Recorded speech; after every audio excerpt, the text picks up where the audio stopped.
तो जैसा कि हमने डिस्कस किया कि नॉन फंक्शनल रिक्वायरमेंट्स हमें बताती हैं कि एक सॉफ्टवेयर क्या मयार क्या होगा। तो ये वो स्टेटमेंट्स हैं जो कि बताती हैं what the software must be. तो यहाँ पे हम मज़ीद अगर हम नॉन फंक्शनल रिक्वायरमेंट्स को कैटेगराइज करें कि हमारे पास नॉन फंक्शनल रिक्वायरमेंट्स कितने टाइप्स की हो सकती है, तो यहाँ पे हम देखें तो अगर हम मेजर टाइप्स की अगर हम बात करें तो नॉन फंक्शनल रिक्वायरमेंट्स को हम तीन तरीके से हम उसको कैटेगराइज कर सकते हैं। पहली है प्रोडक्ट रिक्वायरमेंट्स। प्रोडक्ट रिक्वायरमेंट्स जो हैं वो रिक्वायरमेंट्स जो कि एक सॉफ्टवेयर के आउटपुट पे जो रिक्वायरमेंट हो कि एक सॉफ्टवेयर का जो आउटपुट आना चाहिए वो किस तरीके का आना चाहिए। तो प्रोडक्ट रिलेटेड जितनी रिक्वायरमेंट्स हैं वो हमारे पास हम डिस्कस करेंगे। वो तमाम रिक्वायरमेंट्स प्रोडक्ट रिक्वायरमेंट्स में आएंगी, ठीक है। तो जिसके अंदर हम देखेंगे कि हाउ सॉफ्टवेयर प्रोडक्ट परफॉर्म्स, कि एक प्रोडक्ट जो है वो सॉफ्टवेयर प्रोडक्ट किस तरीके से परफॉर्म कर रही है, उसका जो आउटपुट है एक प्रोजेक्ट का, तो वो सारा जो है वो सारी रिक्वायरमेंट्स प्रोडक्ट रिक्वायरमेंट्स में आ जाएंगी। तो जैसे कि हमें यहाँ दिख रही हैं कि प्रोडक्ट रिक्वायरमेंट्स में मज़ीद हमारे पास जो है वो usability requirements, efficiency requirement, reliability, portability requirements, ये सारी रिक्वायरमेंट्स इसके अंदर आ जाती हैं। फिर उसके बाद हमारे पास जो नेक्स्ट है वो है ऑर्गेनाइजेशनल रिक्वायरमेंट्स। ऑर्गेनाइजेशनल रिक्वायरमेंट्स वो रिक्वायरमेंट्स हैं जो कि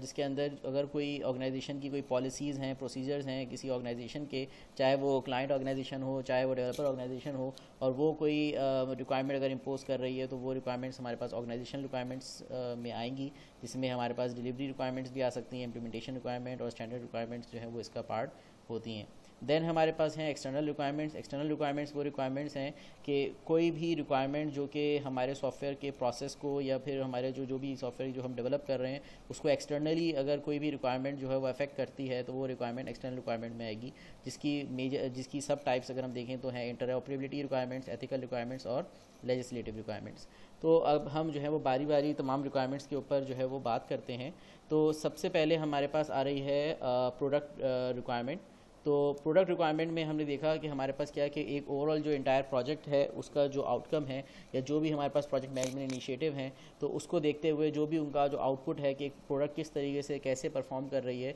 तो वो तमाम रिक्वायरमेंट्स हमारे पास प्रोडक्ट रिक्वायरमेंट की एग्जाम्पल प्रोडक्ट रिक्वायरमेंट्स में होती हैं। तो इसकी जैसे कि हमारे पास रिक्वायरमेंट की जो सब टाइप्स हैं, पहली हमारे पास आ गई यूजिबिलिटी रिक्वायरमेंट। तो यूजिबिलिटी रिक्वायरमेंट्स वो रिक्वायरमेंट है जो कि एक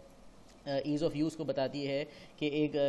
एक सिस्टम कितना यूजेबल है, ठीक है। तो यहाँ पे हमारे पास ये रिक्वायरमेंट मेजरली जो है वो जो यूज़र इंटरफेस से रिलेटेड जो रिक्वायरमेंट्स हैं वो हमारे पास यूजिबिलिटी रिक्वायरमेंट्स में आ जाती हैं। जैसे कि इसका अगर हम एग्जांपल लें तो एग्जांपल के तौर पे एक एग्जांपल ये हो सकती है कि the user should have the facility to dial numbers either by selecting name from contact list और बाय स्पीकिंग आउट नेम। तो ये एक यूजिबिलिटी रिक्वायरमेंट है कि हमारे पास कितना कि हमारे पास लेट सपोज अगर मुझे कॉन्टैक्ट नंबर फाइंड करना है, ठीक है, तो कॉन्टैक्ट नंबर फाइंड करने के लिए उसकी यूजिबिलिटी क्या है, कॉन्टैक्ट नंबर फाइंड कर पाना ये तो फंक्शनैलिटी हो गई, मगर अब इसका मयार क्या है कि कितना आसानी से मैं वो फाइंड कर सकता हूँ। मैं उसका जो है वो लेट सपोज मैं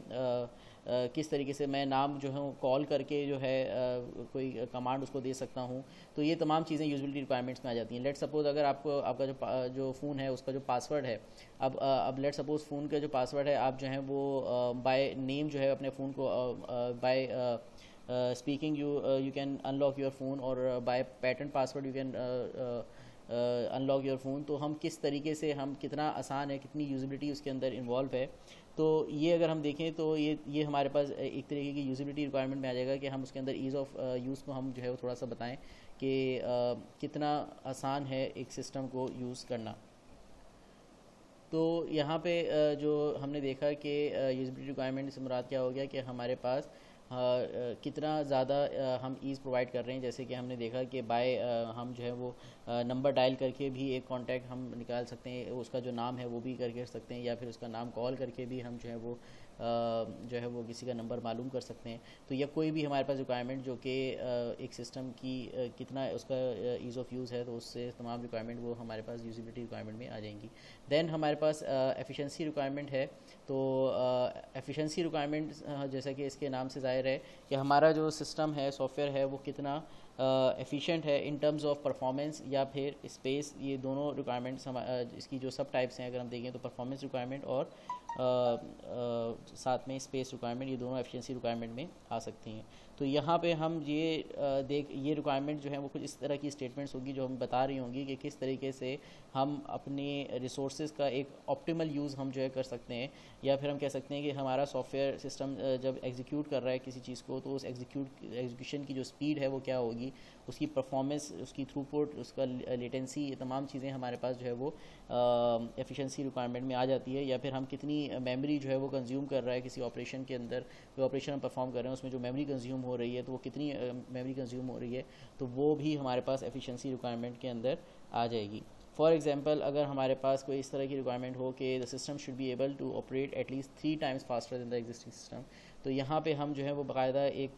क्राइटेरिया बता रहे हैं कि हमारे पास जो है एक सिस्टम कितना एफिशिएंट होना चाहिए। तो इसको थोड़ा सा हम मज़ीद अगर हम देखें तो इसके अंदर हमारे पास आ जाती है परफॉर्मेंस रिक्वायरमेंट और स्पेस रिक्वायरमेंट। परफॉर्मेंस रिक्वायरमेंट जैसे कि नाम से ज़ाहिर है कि एक सिस्टम की परफॉर्मेंस क्या है, तो परफॉर्मेंस के अंदर मज़ीद हम इसकी परफॉर्मेंस किस तरीके से जज कर सकते हैं कि हमारे पास हम जो है वो देखें कि हमारे पास जो रिस्पांस आ रहा है वो कितना रिस्पांस आ रहा है और कितने टाइम में हमें जो है वो कितने टाइम पे आ रहा है। तो ये तमाम चीज़ें हमारे पास परफॉर्मेंस में आ सकती हैं। जैसे कि लेट सपोज अगर हम इसी एग्जांपल देखें तो एग्जांपल क्या है, the system should allow 1 lakh hits पर मिनट ऑन द वेबसाइट। तो ये हमारे पास क्या है, ये एक इसकी एफिशिएंसी को या परफॉर्मेंस को बता रही है कि आपके पास जो है वो 1 लाख हिट्स जो हैं वो 1 मिनट के अंदर जो है वो एक वेबसाइट पे एक सिस्टम जो है वो अलाउ करे। तो यहाँ पे अगर हम देखें तो एक जो स्पीड है यूज़र रिक्वेस्ट की जो हमारे पास उसको प्रोसेस करने की, तो वो हम यहाँ पे डिस्कस कर रहे हैं। तो ये एक परफॉर्मेंस रिक्वायरमेंट की एग्जांपल हो सकती है। उसी तरीके से हमारे पास स्पेस रिक्वायरमेंट है। तो स्पेस रिक्वायरमेंट जैसे कि हमने देखा कि किसी भी ऑपरेशन के वक्त कितना मेमोरी जो कंज्यूम हो रही है, तो वो कितनी मेमोरी कंज्यूम हो रही है। तो लेट सपोज़ हमारे पास अगर आप कोई भी मोबाइल ऐप बनाते हैं तो हम कह रहे हैं कि ये जो मोबाइल ऐप है ये जो है वो ज़्यादा से ज़्यादा इतनी जगह घेरेगी। तो वो जो हम मेमोरी कंजम्पशन की बात कर रहे हैं, या फिर हम कह रहे हैं कि कोई भी जो भी हमारी स्पेस से रिलेटेड रिक्वायरमेंट है वो हमारे पास इस कैटेगरी में आ सकती है। जैसे कि एग्जांपल के तौर पे द वर्जन ऑफ एप्लीकेशन, किसी भी एप्लीकेशन का जो वर्जन आपने हैंड हेल्ड डिवाइस के लिए बनाया है वो 1 MB से ज़्यादा जो है वर्किंग मेमोरी से ज़्यादा जो है वो स्पेस नहीं लेगी। तो ये हमारे पास एक स्पेस की रिक्वायरमेंट हो सकती है। या फिर the website will be hosted on an external server, the external server allocates 300 MB of each space of space. तो यहाँ पे हमारे पास क्या होगा कि हमारे पास जो भी एक्सटर्नल सर्वर है उसमें 300 MB का स्पेस जो है वो एलोकेट होना चाहिए। तो यहाँ पे ये भी हमारे पास जो है वो एक नॉन फंक्शनल रिक्वायरमेंट है जो कि नॉन फंक्शनल रिक्वायरमेंट के अंदर, प्रोडक्ट रिक्वायरमेंट के अंदर हमारे पास एफिशिएंसी में स्पेस रिक्वायरमेंट के अंदर लाए कर रही है। फिर हमारे पास आ जाती है रिलायबिलिटी रिक्वायरमेंट। रिलायबिलिटी जो कि हमें बता रहा है कि हमारा जो सॉफ्टवेयर है वो कितना पुरएतमाद है कि हम उस पर एतमाद कर सकते हैं। तो यहाँ पे हम देखेंगे कि हमारा जो सॉफ्टवेयर है वो कितना जो है उसके अंदर फेलियर के चांसेस कम हैं, या फिर हम कह सकते हैं कि फेलियर फ्री ऑपरेशन जो है वो एक फ़िक्स इन्वायरमेंट में किस तरीके से हम फेलियर फ्री ऑपरेशन जो है एक सॉफ्टवेयर परफॉर्म करे। तो ये तमाम जो रिक्वायरमेंट्स हैं ये हमारे पास रिलायबिलिटी रिक्वायरमेंट में आ सकती हैं। तो लेट सपोज इसकी अगर हम एग्जांपल देखें तो इसकी एग्जांपल हमारे पास हो सकती है, the system should not have a down time of more than 1 second for continuous execution of 1000 hours. तो 1000 आवर्स की कंटिन्यूस एग्जीक्यूशन के बाद आपके पास जो सॉफ्टवेयर सिस्टम का जो डाउन टाइम है वो 1 सेकेंड से ज़्यादा नहीं होना चाहिए। तो ये हमारे पास जो है वो एक ज़बरदस्त एग्जांपल है रिलायबिलिटी की, कि हमने कहा कि ये फ़िक्स्ड इंटरवल, हमने उसको बता दिया कि इस फिक्स इंटरवल ऑफ टाइम के अंदर एक फ़िक्स इन्वायरमेंट में हमारे पास जो है वो सॉफ्टवेयर का डाउन टाइम जो है वो इससे एक्सीड नहीं करना चाहिए। फिर हमारे पास रिलायबिलिटी रिक्वायरमेंट के बाद आ जाती है पोर्टेबिलिटी रिक्वायरमेंट। पोर्टेबिलिटी रिक्वायरमेंट कि हमारे पास एक सॉफ्टवेयर है वो कितना पोर्टेबल है, उसको हम कितने मल्टीपल प्लेटफॉर्म्स पे या कितने मल्टीपल इन्वायरमेंट्स पे जो है हम इजीली उसको इस्तेमाल कर सकते हैं। तो यहाँ पे हमारे पास हम सिस्टम की कैपेबिलिटी को बता रहे हैं कि वो किस तरीके से मल्टीपल प्लेटफॉर्म से या मल्टीपल इन्वायरमेंट्स पे जो है वो बेहतर तरीके से फंक्शन कर पाएगा, जो है वो चल पाएगा। तो यहाँ पे अगर हम इसकी एग्जांपल लें तो पोर्टेबिलिटी रिक्वायरमेंट की एग्जांपल हो सकती है कि let suppose the system should run on both Microsoft and Linux platforms. तो यहाँ पे हम जो है वो बता रहे हैं कि आपका जो सॉफ्टवेयर सिस्टम है वो माइक्रोसॉफ्ट और लिनक्स प्लेटफॉर्म दोनों पे चले, तो ये हमारे पास पोर्टेबिलिटी रिक्वायरमेंट की एग्जांपल है। या फिर हम कह रहे हैं कि the website should be accessible from the latest version of Internet Explorer, Chrome, Firefox and Opera. तो ये हमने बता दिया कि आपके पास जितने भी लेटेस्ट वर्जन हैं आपके पास वेब ब्राउज़र्स के जो हमने नाम लिए, तो उन सब पे जो है ये वेबसाइट एक्सेसिबल होनी चाहिए। तो ये भी एक पोर्टेबिलिटी रिक्वायरमेंट की एग्जांपल है। तो मज़ीद हमने देखा कि एक तो प्रोडक्ट रिक्वायरमेंट्स हैं, प्रोडक्ट रिक्वायरमेंट्स के अलावा हमने देखा था कि ऑर्गेनाइजेशनल रिक्वायरमेंट्स हैं और एक्सटर्नल रिक्वायरमेंट्स हैं। तो अब हम आ जाते हैं ऑर्गेनाइजेशनल रिक्वायरमेंट्स की तरफ। तो ऑर्गेनाइजेशनल रिक्वायरमेंट्स हमारे पास, जैसे कि हमने डिस्कस किया, तो ये जो है वो सर्टेनली हमारे पास किसी प्रोजेक्ट के आउटपुट से रिलेटेड या प्रोडक्ट से रिलेटेड नहीं है। ये हमारे पास एक ऑर्गेनाइजेशन से रिलेटेड हैं। वो ऑर्गेनाइजेशन जो है स्पेसिफिकली हमारे पास ज़रूरी नहीं है कि वो क्लाइंट ऑर्गेनाइजेशन हो, वो डेवलपर ऑर्गेनाइजेशन भी हो सकती है। तो कोई भी मेथोडोलॉजी या कोई भी टेक्नोलॉजी या कोई भी इस तरह की चीज़ जो कि इम्पोज की जा रही है कि हाँ ये चीज़ फॉलो होनी चाहिए, तो वो तमाम चीज़ें जो है वो ऑर्गेनाइजेशन रिक्वायरमेंट में आ सकती हैं। कोई सर्टेन स्टैंडर्ड को हम कह रहे हैं कि स्टैंडर्ड मीट करना चाहिए, या फिर हमारे पास जो डिलीवरी का मैकेनिज़्म है वो क्या होगा, या इम्प्लीमेंटेशन से रिलेटेड कोई भी रिक्वायरमेंट, वो तमाम चीज़ें हमने देखा कि ऑर्गेनाइजेशन रिक्वायरमेंट में आ जाती हैं। तो यहाँ पे हमारे पास इसकी मज़ीद अगर हम देखें तो ऑर्गेनाइजेशनल रिक्वायरमेंट जैसे कि हमने देखा कि कोई भी स्टैंडर्ड टेक्नोलॉजी या पॉलिसी से रिलेटेड कोई भी हमारे पास रिक्वायरमेंट है तो वो ऑर्गेनाइजेशनल रिक्वायरमेंट से में आ जाती है। तो इसकी जो टाइप्स हैं उसमें पहली टाइप आ गई स्टैंडर्ड रिक्वायरमेंट। स्टैंडर्ड रिक्वायरमेंट वो रिक्वायरमेंट है जिसके अंदर हम कोई भी कंस्ट्रेंट या कोई भी लिमिटेशन हम जो है वो ऐड कर रहे हैं कि ये सर्टेन स्टैंडर्ड जो है वो इसके मुताबिक जो है वो सॉफ्टवेयर बनना चाहिए। लेट सपोज इसकी एग्जांपल हो सकती है कि all development work subcontracted by the development organisation shall be carried out in accordance with CMMI। तो ये हमारे पास एक अच्छी एग्जांपल है कि हम कह रहे हैं कि हमारे पास जो CMMI के मुताबिक जो है हमारे पास वो तमाम काम जो है वो होना चाहिए। तो ये सारी चीज़ें यहाँ पे हम एक स्टैंडर्ड को मीट कर रहे हैं, तो यहाँ ये एक स्टैंडर्ड रिक्वायरमेंट की एग्जांपल है। या इसके अलावा जो है वो डिफरेंट जो है वो कोई भी ख़ास स्टैंडर्ड की हम बात कर सकते हैं, ISO स्टैंडर्ड्स की हम बात कर सकते हैं एंड सो ऑन। तो कोई भी स्टैंडर्ड को कहा जा रहा है कि ये ख़ास स्टैंडर्ड को जो है वो मीट करना चाहिए, तो वो तमाम requirement standard requirements organisational requirements में नॉन फंक्शनल रिक्वायरमेंट के अंदर कंसिडर की जाएगी। तो यहाँ पे अगर हम दूसरी रिक्वायरमेंट हमारे पास आ जाती हैं इम्प्लीमेंटेशन रिक्वायरमेंट्स। इम्प्लीमेंटेशन रिक्वायरमेंट्स हमारे पास वो रिक्वायरमेंट्स हैं जैसे कि हमने पहले भी डिस्कस किया कि हमारे पास कोई भी कंस्ट्रेंट या लिमिटेशन हम इस तरह की ऐड कर रहे हैं कि ये सर्टेनली हमें जो है ये टूल टेक्निक या ये टेक्नोलॉजी हमें इस्तेमाल करते हुए ही सॉफ्टवेयर बनाना है, तो ये हमारे पास इम्प्लीमेंटेशन रिक्वायरमेंट में आ जाएगा। तो ये हमारे पास जैसे हमने देखा कि जो ऑर्गेनाइजेशन रिक्वायरमेंट है ज़रूरी नहीं है कि ये क्लाइंट ऑर्गेनाइजेशन की तरफ से हो, ये हमारे पास डेवलपर ऑर्गेनाइजेशन की तरफ से भी हो सकती हैं। लेट सपोज़ अगर ये कहा जाए कि जो भी सॉफ्टवेयर डेवलपमेंट वर्क है, जो भी किया सॉफ्टवेयर जो है डेवलपमेंट होगी वो यूजिंग स्क्रम स्क्रम फ्रेमवर्क जो है होगी, तो ये हो सकता है कि ये रिक्वायरमेंट डेवलपर ऑर्गेनाइजेशन की तरफ से हो, या ये हो सकता है कि ये क्लाइंट ऑर्गेनाइजेशन की तरफ से हो, तो दोनों की साइड से ही काम हो सकता है। तो उसी तरीके से हमारे पास अगर एक और एग्जांपल हम लें, तो एक एग्जांपल हमारे पास क्या हो सकती है कि लेट सपोज़ ये कहा जा रहा है कि आपके पास जो भी काम है वो .NET प्लेटफॉर्म को ये जो भी प्रोडक्ट है वो .NET प्लेटफॉर्म पे बननी चाहिए, या एक स्पेसिफिक डिज़ाइन पैटर्न को इस्तेमाल करते हुए बननी चाहिए, या एक ख़ास प्रोग्रामिंग पैराडाइम को फॉलो करते हुए बननी चाहिए। तो ये तमाम हमारे पास जो है वो इम्प्लीमेंटेशन रिक्वायरमेंट में आ जाएगी। फिर हमारे पास आ जाती है डिलीवरी रिक्वायरमेंट। डिलीवरी रिक्वायरमेंट हमारे पास इस तरह की कंस्ट्रेंट्स या कोई इस तरह की लिमिटेशन जो कि हम इंपोज कर रहे हैं कि हमारे पास जो है वो हम किस तरीके से प्रोडक्ट को डिलीवर करेंगे, हमारा मीडियम क्या होगा। तो ये तमाम रिक्वायरमेंट हमारे पास हम देखें तो ये आ जाती हैं डिलीवरी रिक्वायरमेंट में, ठीक है। तो इसकी एग्जांपल अगर हम देखें तो लेट सपोज की एग्जांपल क्या हो सकती है। फॉर एग्जांपल इसकी एग्जांपल एक हो सकती है कि the website and all dependencies should be provided in a DVD। तो यहाँ पे हम जो है वो बाकायदा बता रहे हैं कि आपके पास जो वेबसाइट है और उसकी जितनी भी डिपेंडेंसीज हैं वो DVD की शक्ल में जो है वो प्रोवाइड की जाएंगी। तो ये भी हमारे पास डिलीवरी रिक्वायरमेंट है। इसके अलावा on completion the website should be copied to local server using FTP। तो ये भी हमारे पास जो है वो डिलीवरी रिक्वायरमेंट की एग्जांपल है। अब मज़ीद हमारे पास अभी तक हमने देखा कि प्रोडक्ट रिक्वायरमेंट, ऑर्गेनाइजेशनल रिक्वायरमेंट, अब हम आते हैं जो मेजर कैटेगरी है वो है एक्सटर्नल रिक्वायरमेंट। एक्सटर्नल रिक्वायरमेंट जैसे कि हमने देखा कि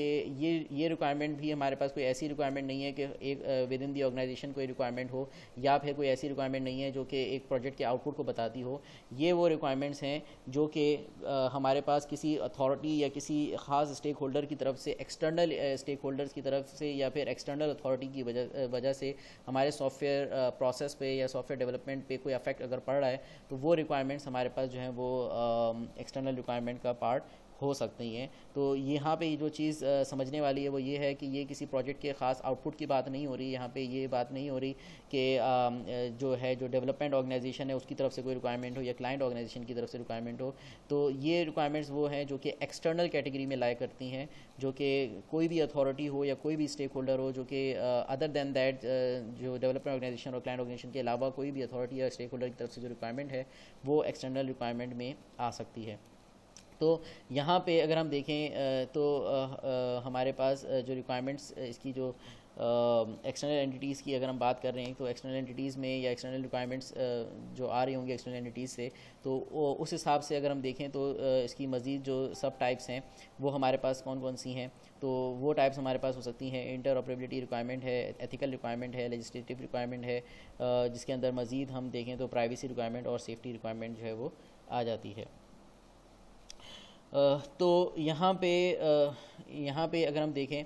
कि जो इंटर ऑपरेबिलिटी रिक्वायरमेंट है, इंटर ऑपरेबिलिटी रिक्वायरमेंट हमें बता रही है कि एक जो भी हमारी जो सॉफ्टवेयर प्रोडक्ट है वो किस जो है वो डिफरेंट हार्डवेयर से या डिफरेंट सॉफ्टवेयर से किस तरीके से इंटरेक्ट कर सके। तो ये जो सॉफ्टवेयर की जो डिपेंडेंसी है, तो वो तमाम रिक्वायरमेंट जो कि इस तरह की रिलेटेड इश्यूज़ को जो है वो डील कर रही हो, तो वो हमारे पास इंटर ऑपरेबिलिटी रिक्वायरमेंट में आ जाती है। तो लेट सपोज़ हमारे पास जैसे एग्जिस्टिंग सॉफ्टवेयर है, पहले से वहाँ पे कोई किसी जगह पे एग्जिस्टिंग सॉफ्टवेयर इस्तेमाल हो रहा है और कहा जा रहा है कि मतलब ये उम्मीद की जा रही है कि आपके पास जो सॉफ्टवेयर जो अब बनने जा रहा है तो वो जो है उस सॉफ्टवेयर के साथ कंपैटिबल होना चाहिए। तो ये एक तरीके की एक्सटर्नल रिक्वायरमेंट है, ये कोई ऑर्गेनाइजेशनल रिक्वायरमेंट नहीं है या फिर ये कोई प्रोडक्ट रिक्वायरमेंट नहीं है, ये एक एक्सटर्नल रिक्वायरमेंट है जो कि इंटर ऑपरेबिलिटी में लाए कर रही है। तो यहाँ पे हमारे पास हम देखें तो इसकी एग्जांपल हमारे पास हो सकती है, the system should send notifications which should be viewable by existing Lotus Notes application. तो यहाँ पे एक आ जा रहा है कि आपके पास जो सिस्टम है वो नोटिफिकेशन भेजे और वो जो नोटिफिकेशन है वो व्यूएबल हो, जो एग्जिस्टिंग कोई भी सिस्टम है उसके तहत जो है वो उसको जो है वो व्यू किया जा सकता हो। तो यहाँ पे अगर हम देखें तो एक कॉम्पैटिबिलिटी के बारे में बात की जा रही है। तो जैसे कि अभी एक प्रोडक्ट की जो है वो एक रिक्वायरमेंट आई थी, वो ये था कि आपके पास उनके पास एक प्रिंटर था और उस प्रिंटर में जो है वो एक रिपोर्ट निकलती थी कि जो भी एक कार वॉश का एक सिस्टम था, उस कार वॉश के अंदर ये था कि एक उन्होंने स्कैनर लगाए हुए थे और स्कैनर्स के अंदर जो है वो छोटी बड़ी डिफरेंट गाड़ियाँ आती थी और उसमें फिर उनका टाइम नोट होता था कि कितने देर तक जो है वो उन्होंने वॉश किया, सेल्फ जो है वो अपनी गाड़ी को वॉश करते थे और जैसे ही वो जाते थे तो जाते हुए जो है वो एक जो है वो रिपोर्ट जो है वो निकल के आ जाती थी भाई कि उन्होंने इतना टाइम यहाँ पे स्पेंड किया और इनके इतने चार्जेस हो गए। तो अब वो जो एक कार वॉश वाले थे उनको जो है वो जो रिपोर्ट जो निकल कर आती थी उस प्रिंटर से, तो उनको उस रिपोर्ट की जो फॉर्मेटिंग है उसमें जो है वो चेंज करवाना था। तो यहाँ पे अगर हम देखें तो जो कॉन्सेप्ट था उनका क्या था कि अब उनको सॉफ्टवेयर में चेंज करवाना था, मगर वो सॉफ्टवेयर जो चेंज करवाना था उसमें जो अगर हम देखें तो उस सॉफ्टवेयर से रिलेटेड अब वो जो सॉफ्टवेयर वो इंटरेक्ट कर रहा था वो स्कैनर से जो है इंटरेक्ट कर रहा था और एक ख़ास किस्म का उनके पास जो प्रिंटर था उससे इंटरेक्ट कर रहा था। तो वो सॉफ्टवेयर जो है वो वहाँ पे अगर हम देखें तो ये जो रिक्वायरमेंट है ये एक एक्सटर्नल किस्म की रिक्वायरमेंट है जो कि हमें एग्जिस्टिंग सिस्टम की वजह से हमें फेस करनी पड़ रही है। तो या फिर अगर हम एक और इंटरऑपरेबिलिटी रिक्वायरमेंट देख सकते हैं कि the system should record task information and should also post in Google calendar. तो यहाँ पे अगर हम देखें तो यहाँ पे भी हमें अगर हम देखें तो किसी और सॉफ्टवेयर के साथ इंटरेक्ट होने की जो है रिक्वायरमेंट है, तो ये भी हमारे पास एक्सटर्नल रिक्वायरमेंट में लाए करेगी। तो कोई भी हमारे पास रिक्वायरमेंट जैसे कि हमने देखा कि जहाँ पे कोई भी प्रोडक्ट अगर किसी एक्सटर्नल सॉफ्टवेयर से या किसी भी एक्सटर्नल हार्डवेयर से जिसको इंटरेक्ट होना है या किसी external authority external stakeholder से रिलेटेड कोई रिक्वायरमेंट है, तो वो एक्सटर्नल रिक्वायरमेंट में है, जिसके अंदर हमारे पास जो एक्सटर्नल हमने देखा कि जो एग्जिस्टिंग सॉफ्टवेयर या हार्डवेयर से इंटरेक्ट होने से रिलेटेड जो है जो रिक्वायरमेंट है कि एक सॉफ्टवेयर प्रोडक्ट जो है वो किस तरीके से इंटरेक्ट कर सकेगी, तो वो हमारे पास इंटरऑपरेबिलिटी रिक्वायरमेंट हो गई। नेक्स्ट हमारे पास आ जाती है एथिकल रिक्वायरमेंट्स। एथिकल रिक्वायरमेंट्स हमारे पास वो रिक्वायरमेंट्स हैं कि जो कि कुछ बुनियादी चीज़ें, कुछ एथिक्स का जो ख्याल एक डेवलपर्स को या जो है या एक डेवलपर ऑर्गेनाइजेशन को जो है वो रखना चाहिए, वो तमाम जो एथिकल जो भी एथिक्स हैं, तो तमाम एथिक्स जो हैं वो ये एथिकल रिक्वायरमेंट्स में आ सकती हैं। ज़रूरी नहीं है कि हमारे पास जैसे कि अगर हम देखें कि एक वैसे अक्सर एग्रीमेंट किया जाता है कि एक एम्प्लॉयर है तो उस एम्प्लॉयर का जो डाटा है उस डाटा की सेफ्टी से रिलेटेड, या कह सकते हैं कि उस डाटा की जो क्या कह सकते हैं कि हमारे पास जो डाटा है उसकी कॉन्फिडेंशियलिटी के हवाले से, तो उसके हवाले से जो है अक्सर एग्रीमेंट किया जाता है कि भाई जो एम्प्लॉयर का जो डाटा है वो कॉन्फिडेंशियल रखा जाएगा। मगर अगर ये एग्रीमेंट नहीं भी किया जाता तो हमारे पास ये रिक्वायरमेंट्स जो हैं एथिकल रिक्वायरमेंट्स के अंदर आ जाती हैं कि हमें जो है वो एक एम्प्लॉयर की कॉन्फिडेंशियलिटी वगैरह का ख्याल रखना है, तो ये भी एथिकल रिक्वायरमेंट की एग्जांपल में आता है। या फिर हम कह सकते हैं कि हमारे पास जैसे डिफरेंट जनरल वे में अगर हम देखें तो एक सॉफ्टवेयर इंजीनियरिंग के अंदर हमारे पास एथिक्स है कि एक तो हमें एम्प्लॉयर की कॉन्फिडेंशियलिटी का ख्याल रखना है, और साथ ही साथ हमें कॉम्पिटेंस से रिलेटेड अगर हम देखें तो अगर हमारी कॉम्पिटेंस नहीं है किसी काम को करने की तो हम वो काम जो है वो ना लें। लेट सपोज अगर कोई इम्प्लीमेंटेशन रिक्वायरमेंट आती है कि यार ये इस ख़ास टेक्नोलॉजी पे जो है ये काम होना है, तो ये हमारे पास ये एथिकल रिक्वायरमेंट है कि हमारे पास अगर हमें काम की उस नौयत पे काम अगर हमें लगता है कि नहीं हो पाएगा तो हम उस चीज़ को ना लें, तो आउट ऑफ आवर कॉम्पिटेंस हम जो है उस पर जो है वो एग्री ना करें और उस पर हम काम ना लें, तो ये भी एक एथिकल रिक्वायरमेंट में आता है। तो ये तमाम चीज़ें जो हैं ये अंडरस्टूड होती हैं ये रिक्वायरमेंट्स, और उसके अलावा कभी कभार एक्सप्लिसिटली जो है वो लिखी भी जा सकती हैं कि हम जो है वो इंटेलेक्चुअल प्रॉपर्टी राइट्स जो है वो उससे रिलेटेड हम देख सकते हैं कि ये कि उनकी जो है जो पेटेंट्स हैं कुछ उनकी जो है जो एक एम्प्लॉयर के कुछ पेटेंट्स हैं उनकी जो है वायलेशन नहीं की जाएगी। उसके अलावा किसी भी किस्म का कोई कंप्यूटर मिसयूज़ नहीं किया जाएगा, उनके डाटा को जो है वो कहीं और आगे नहीं दिया जाएगा, तो उनका जो डाटा है वो किसी भी हिसाब से मिसयूज़ नहीं होगा। तो ये तमाम चीज़ें हमारे पास एथिकल रिक्वायरमेंट्स में आ जाती हैं। तो एथिकल रिक्वायरमेंट्स में अगर हम देखें तो हमारे पास कुछ सॉफ्टवेयर इंजीनियरिंग के कोड ऑफ एथिक्स हैं, वो भी अगर हम देखें तो यहाँ पे अप्लाई हो सकते हैं कि लेट सपोज इसके हमारे पास जो software engineering code of ethics हैं तो उसमें आ जाता है कि हमारे पास the software engineers shall act consistently with the public interest. तो ये हमारे पास software engineering code of ethics की एक रिक्वायरमेंट है, एक एग्जांपल है। या फिर हम कह सकते हैं कि एक और सॉफ्टवेयर एथिक्स की अगर हम देखें, एथिकल रिक्वायरमेंट की अगर हम एग्जांपल देखें फॉर क्लाइंट एंड एम्प्लॉयर, तो वो हो सकती है कि software engineer shall act in a manner that is in the best interest of their client and employer consistent with public interest. तो ये हमारे पास ये भी एक एथिकल रिक्वायरमेंट है कि यहाँ पे भी हम जो है वो एक जो बेसिकली हमें एथिक्स का जो है वो ख्याल रखना है। प्रोडक्ट से रिलेटेड अगर हम देखें तो software engineers shall ensure that their product and related modifications meet the highest professional standards possible. तो ये एक एथिकल रिक्वायरमेंट है। जजमेंट से रिलेटेड अगर हम देखें तो software engineers shall maintain integrity and independence in their professional judgement. Management से related software engineering managers and leaders shall subscribe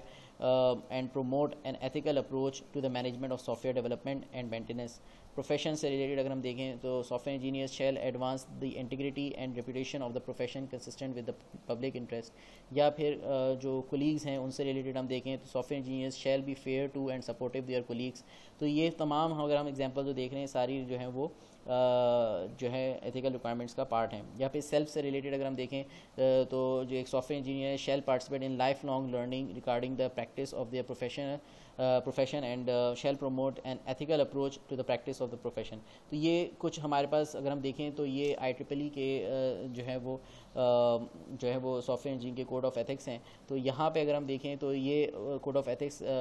जब भी आप कोई सॉफ्टवेयर बना रहे हैं तो ये कोड ऑफ एथिक्स का हमें ख्याल खुद से रखना होता है। तो ये तमाम रिक्वायरमेंट्स जो हैं वो हमारे पास एथिकल रिक्वायरमेंट्स के अंदर आती हैं, तो इसको हम एक्सप्लिसिटली जो है वो मेंशन भी कर सकते हैं। अदरवाइज़ ये चीज़ अंडरस्टूड है कि हमें इन तमाम एथिकल रिक्वायरमेंट्स का ख्याल लाजमी तौर पे रखना है। फिर हमारे पास हम एक और एक्सटर्नल रिक्वायरमेंट पे आते हैं जो कि है लेजिस्लेटिव रिक्वायरमेंट। तो लेजिस्लेटिव रिक्वायरमेंट ये हमारे पास वो रिक्वायरमेंट आ जाती हैं जहाँ पे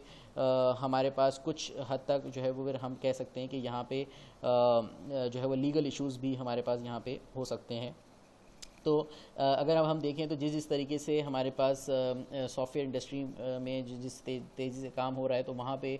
मज़ीद जो है वो रेगुलेटरी बॉडीज़ जो हैं वो बना दी गई हैं। तो यहाँ पे किसी भी किस्म का जो अगर हम कह सकते हैं कि कंप्यूटर मिसयूज़ या फिर जो है या कोई भी इस तरह का काम हो रहा है, तो उसके हिसाब से जो है लेजिस्लेटिव रिक्वायरमेंट्स मौजूद होती हैं कि ये तमाम चीज़ें जो है वो एक ख़ास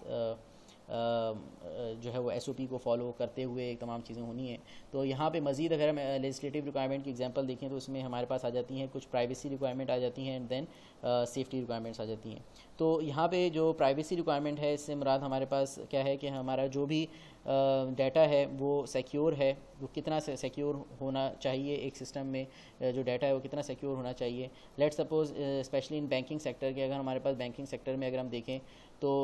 हमारे पास हमारा जितना भी डाटा है तो वो जो है वो सिक्योर होना चाहिए। वो डाटा जो है वो हमें हमारा जो डाटा है वो किसी और को जो है वो नहीं पता होना चाहिए, उस डाटा की जो डिटेल्स हैं। तो ये जो प्राइवेसी रिक्वायरमेंट है ये हमें बताती हैं कि हमारा जो डाटा है वो कितना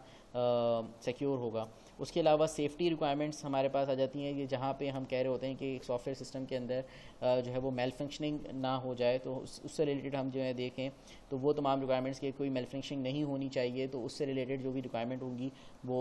हमारे पास सेफ्टी रिक्वायरमेंट्स में आ जाएंगी। तो सेफ्टी, क्योंकि हमने देखा कि ये भी एक मेजर कंसर्न है कि अगर हमारे पास अगर कोई सॉफ्टवेयर अगर उसके अंदर कोई मेल फंक्शनिंग हो जाए तो उसके अंदर जो है वो किसी इंसान की जान भी जा सकती है। तो अगर हम देखें तो जो बायोमेडिकल इक्विपमेंट्स हैं और या जो हमारे पास तो उनके अंदर हम देखें तो जो सर्जिकल इक्विपमेंट्स हैं तो उनके अंदर यहाँ पे सेफ्टी रिक्वायरमेंट्स बहुत हद तक जो है वो वहाँ पे उन चीज़ों का ख्याल रखना होता है। या फिर अगर हमारे पास ऑटोमोटिव इंडस्ट्री में अगर हम देखें, ठीक है, तो वहाँ पे या फिर हर जगह अगर हम देखें तो अब जो है ये जो लेजिस्लेटिव रिक्वायरमेंट्स हैं, जो प्राइवेसी रिक्वायरमेंट हैं, सेफ्टी रिक्वायरमेंट्स हैं, इनका हमें बाकायदा ख्याल रखना होता है। तो यहाँ पे जो है वो बहुत हद तक जो है रेगुलेटरी बॉडीज़ जो हैं वो इस चीज़ को मैंडेटरी कर देती हैं कि हमें हमारे जो सेफ्टी स्टैंडर्ड्स हैं वो कुछ सेफ्टी स्टैंडर्ड्स हैं जिनको जो है वो उनका ख़ास ख्याल रखना होता है और उसके तहत ही जो है फिर आगे काम किया जाता है। तो नेक्स्ट वीडियो में इंशाल्लाह हम देखेंगे कुछ exercise related to the requirements. तो अब तक इतना ही, मिलते हैं नेक्स्ट लेक्चर में।